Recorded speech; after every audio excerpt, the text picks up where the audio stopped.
शाकाहारी जीवन की जब बात आती है, लोग एक अच्छा दावा करते हैं कि आप नॉनवेज खाते हो तो आप ज्यादा शक्तिशाली बन सकते हो। तो हमने वहां प्रदर्शनी में रखा था कि दुनिया का सबसे शक्तिशाली प्राणी हाथी, वो शाकाहारी है। दुनिया का दूसरे नंबर का सबसे शक्तिशाली प्राणी राइनो, वो शाकाहारी है। और वहां प्रमुख स्वामी महाराज को एक डॉक्टर राज बोथरा मिले थे। वो तत्कालीन प्रधानमंत्री श्री राजीव गांधी के साथ दून स्कूल में उनके सहविद्यार्थी थे।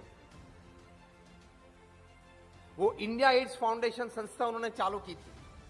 प्रमुख स्वामी महाराज को बात बताते हुए डॉक्टर राज बोथरा ने कहा कि ये एड्स के लिए हमने बहुत अवेयरनेस प्रोग्राम्स किए हैं, रिहेबिलिटेशन प्रोग्राम्स किए, लेकिन ये रोग किसी भी प्रकार से, कोई भी प्रकार से काबू में आए, वो कुछ नजदीक के भविष्य में तो दिखता नहीं है। तो आपके भारतीय सत्शास्त्रों में ये रोग का कोई निदान है? प्रमुख स्वामी महाराज ने त्वरित उत्तर दिया था कि हमारे भारतीय संस्कृति में संयम और नियम की बात है।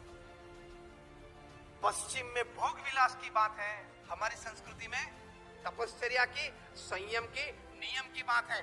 प्रमुख स्वामी महाराज ने यह बात बताई कि जब तक हर व्यक्ति इस पृथ्वी पे यह व्रत धारण नहीं करेगा कि एक पति के लिए एक पत्नी, एक पत्नी के लिए एक ही पति, उसी के साथ संबंध, ये व्रत का पूर्ण तरीके से वो पालन नहीं करेगा, तब तक आप कितना भी करें, कितनी भी हॉस्पिटल्स चालू करें, कितनी भी मेडिसिन रिसर्च करें, ये रोग पे आप कोई भी प्रकार का काबू नहीं प्राप्त कर पाएंगे।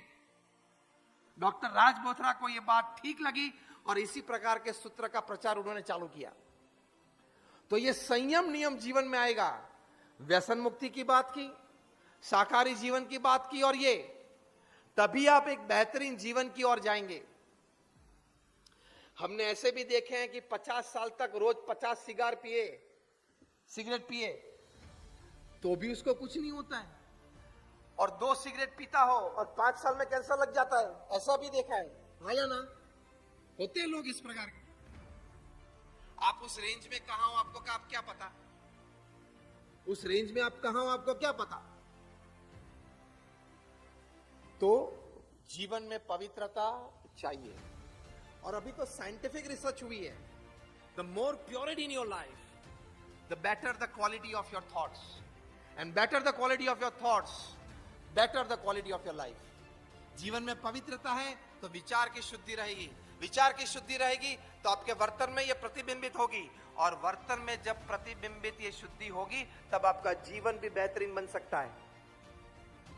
सीधा इक्वेशन है, स्ट्रेट इक्वेशन, डायरेक्टली प्रोपोर्शनल। हम कैलकुलस में पढ़े, डायरेक्टली प्रोपोर्शनल। तो ये एक अगत्य की बात हमारे सत्शास्त्रों में और महान संतों के जीवन में से हम सीखते हैं। और अंतिम बात हम अब 5 मिनट में पूरा करेंगे। 55 मिनट हुई, मुझे 1 घंटे की बात की गई थी, तो 5 मिनट में हम पूरा करते हैं। अंतिम और शिरोमणि बात, भगवान के प्रति हमेशा श्रद्धा और भक्ति रखना है। जो भी भगवान के स्वरूप में आपको श्रद्धा हो, जो भी आपके कुल परंपरा में हो, जहां भी आपको श्रद्धा बैठती हो, लेकिन उस भगवान का कुछ नाम स्मरण आप सुबह में करें, उनको कुछ प्रार्थना करें, उनका कुछ ध्यान मानसी करें, तो उससे आपको शारीरिक लाभ होते हैं, मानसिक लाभ भी होते हैं, आंतरिक लाभ भी होते हैं। ये सभी बातें वैज्ञानिक रूप से, वैज्ञानिक दौर से साबित हुई है। चलो उस बात तो एक और बात है, वो करते नहीं है, लेकिन श्रद्धा और भक्ति की बात है। Man walks by faith. हम जीवन में श्रद्धा से चलते हैं, तर्क से नहीं चलते हैं। काम करते हैं तब बुद्धि का, तर्क का हमें उपयोग करना है। जब संबंध रखते हैं और आनंद से जीना है, तब श्रद्धा, विश्वास, उसका उपयोग करते हैं। तो सभी जगह पे तर्क मत चलाना कि मैंने तो कभी भगवान देखे ही नहीं। किसने भगवान देखे?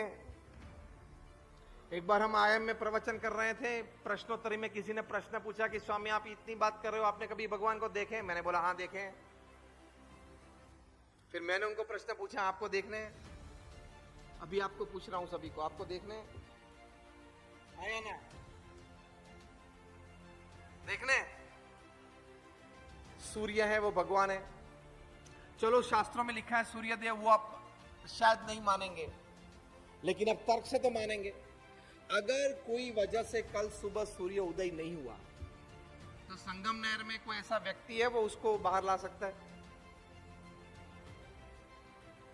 पूरे भारत में, इस विश्व में नासा के सभी वैज्ञानिक, यूरोपियन स्पेस एजेंसी के सभी वैज्ञानिक, हमारे इसरो के सभी वैज्ञानिक सब साथ में है तो भी सूर्योदय करवा सकते हैं। अगर 5-7 दिन बाहर नहीं निकला तो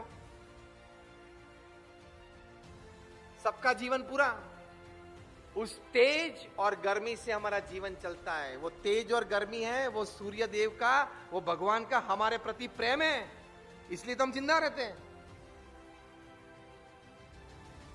उसका कोई ऑल्टरनेट है? जब रात गिरती है तब पृथ्वी पे जितनी जलाने जैसी चीजें हैं वो सभी अब जला दे तो भी सुबह गिरेगी? सुबह तो वो 9 करोड़ माइल दूर से बाहर निकलेगा तभी ही गिरेगी। और क्या, उसका ऑल्टरनेट तो है नहीं, क्योंकि भगवान का प्रथम लक्षण क्या है? पावर। तो सूर्य का जो पावर है उसका कोई ऑल्टरनेट ही नहीं है पृथ्वी पे। समझ में आती है ना बातें? तो कैसे आप नहीं मान सकते? हम एक बार आईआईटी में प्रवचन कर रहे थे, फिर प्रश्नोत्तरी हुई। आईआईएम और आईआईटी के विद्यार्थी तो बहुत बुद्धिशाली होते हैं, तेजस्वी होते हैं, और हमें गर्व है ऐसी इंस्टीट्यूट्स पे हमारे भारतवर्ष में है। तो किसी आईआईटी के स्टूडेंट ने मुझे प्रश्न पूछा कि सब कुछ विज्ञान है इस पृथ्वी पे, वह कहां श्रद्धा की बात आई? जो कुछ है विज्ञान है, ये स्पीकर है, माइक्रोफोन है, ये स्क्रीन है, ये फ्लैक्स है, सभी कुछ विज्ञान है, ये शैंडलियर्स है, सभी कुछ विज्ञान है, कहां श्रद्धा और भक्ति की बात आई? मैंने बोला आई। तो आईआईटी ने मुझे पूछा कैसे, कहां? मैंने कहा 5 जो बेसिक रॉ मटेरियल हैं, पृथ्वी, जल, तेज, वायु और आकाश, वो साइंस ने नहीं बनाए, वो भगवान ने बनाए। बाकी सब चीजें वो 5 मूलभूत रॉ मटेरियल के मिश्रण से होती है। अगर साइंस में ताकत है, विज्ञान में ताकत है, तो इस 5 रॉ मटेरियल के साथ एक 6वां रॉ मटेरियल पैदा करें। पृथ्वी मतलब धूल, जल मतलब पानी, तेज, वायु मतलब स्पेस एंड एयर, और एयर एंड स्पेस, आकाश मतलब स्पेस। ये 5 तो मूलभूत तत्व हैं, वो तो भगवान ने बनाए ना, वो तो आदमी बनाने नहीं गया। तो पृथ्वी पे जो कुछ है ना, वो इस 5 या 5 में से 4 या 5 में से 3 या 5 में से 2, उसका कुछ प्रोपोर्शनल मिक्सचर है।